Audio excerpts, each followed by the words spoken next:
It's the holiday season, and one of our most beloved plants this time of year is called Christmas cactus. This is a true cactus, although it doesn't have the spines.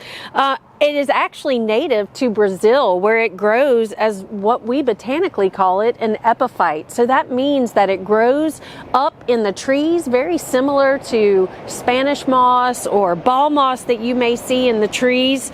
And it gets its nutrients from the air and the rain from the air.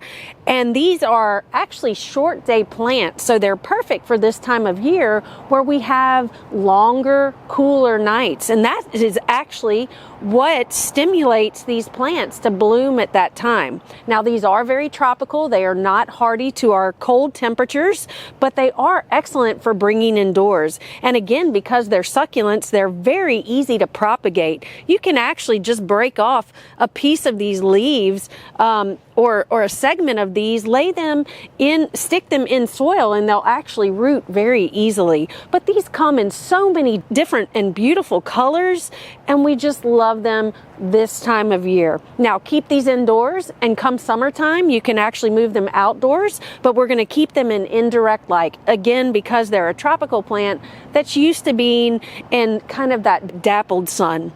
A beautiful selection for Christmas. Wait in between waterings. Do not overwater these because, again, they're succulents, and just enjoy them. They make beautiful gifts for Christmas time. For Get It Growing, I'm Heather Kirk-Ballard with the LSU AgCenter.